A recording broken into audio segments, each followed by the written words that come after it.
How do you reconcile keeping Bill C-69 with your plans to build infrastructure in Canada? Do you plan to repeal Bill C-69?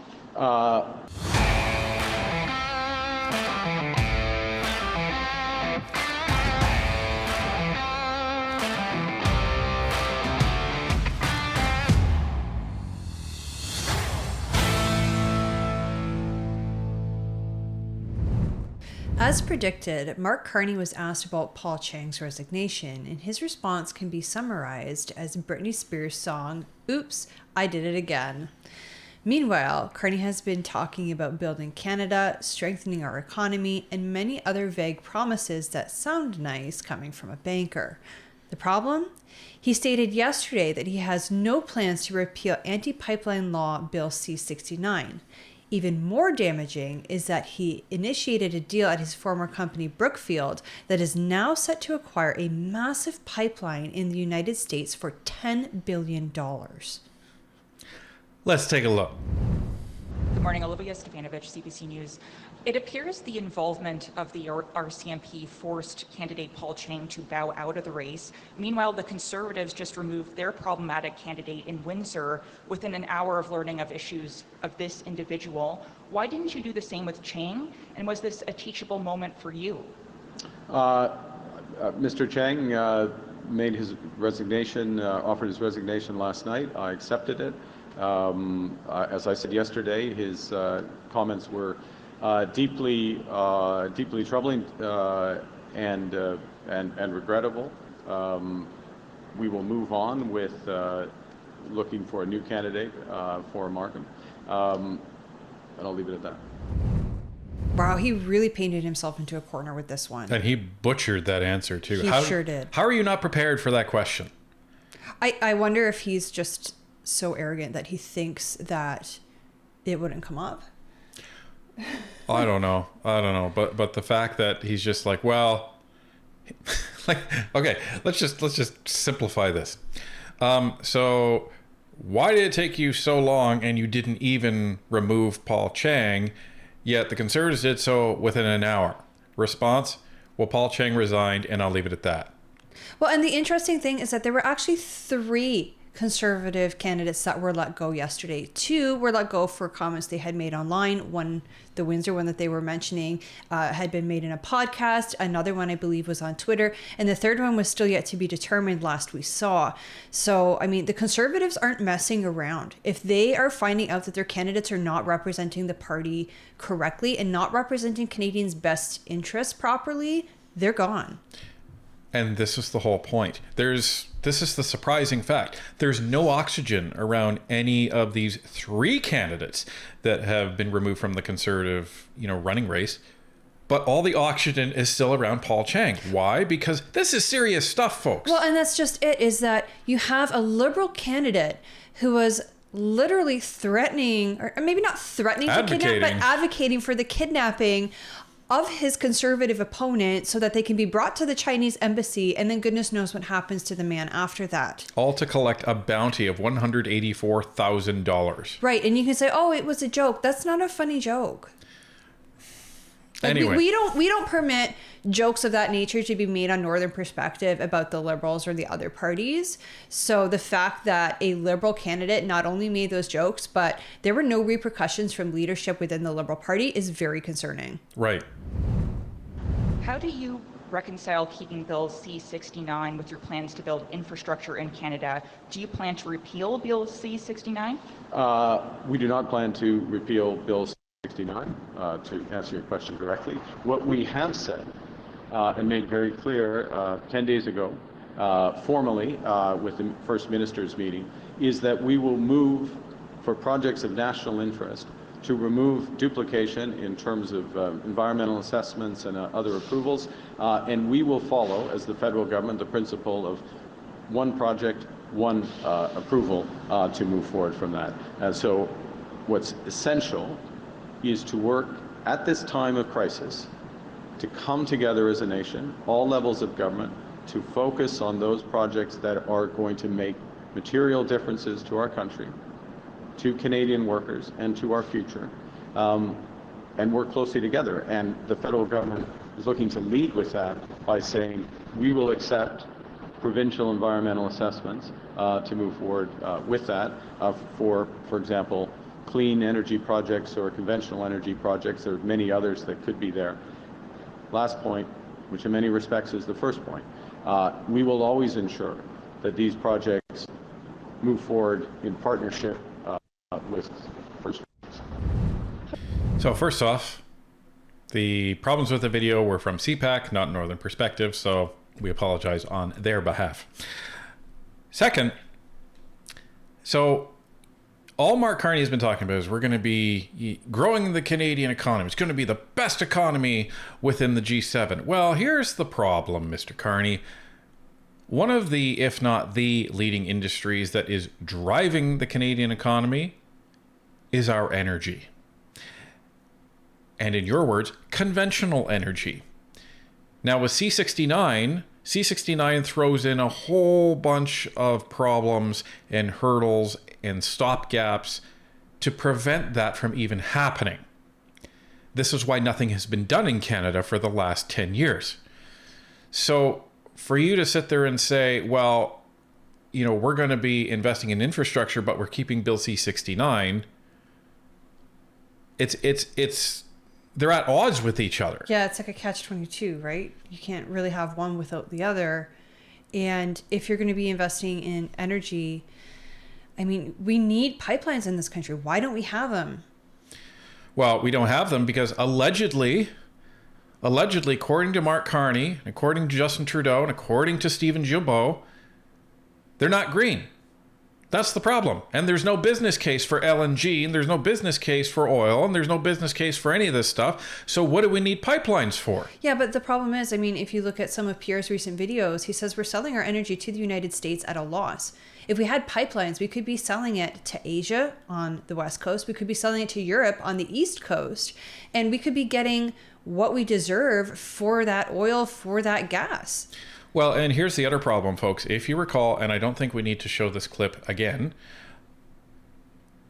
Mark Carney was back in committee a few years ago, and Pierre Poilievre, before he became the leader of the official opposition, the Conservative Party, he was hammering Mark Carney on the fact that Mark Carney had no problem with his company buying pipelines in other parts of the world, but had said in that committee he was against building new pipelines in Canada.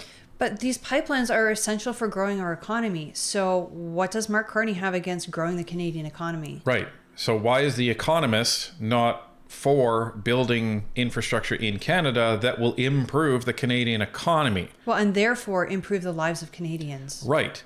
Now, here's something that's very, very interesting, folks. The other day, there was an announcement. And what was that announcement? Well, it seems that Mark Carney's company that he's taking a sabbatical from, Brookfield Asset Management, is about to make a little bit of a purchase. From Reuters, exclusive. Brookfield nears $9 billion plus deal for Colonial Pipeline, sources say. What is Colonial Pipeline? Well, ladies and gentlemen, this is a massive pipeline organization. And where is it? The United States of America. So it's okay to have pipelines in the States, but not in Canada. Well, and this is a pipeline that transports gasoline and oil and other forms of fossil fuels. So what's so special about this purchase? Mark Carney is not with Brookfield anymore. Well, there's something very special about this purchase in regards to the timing, because this didn't start after Mark Carney left Brookfield. This is from Reuters back in June of 2024.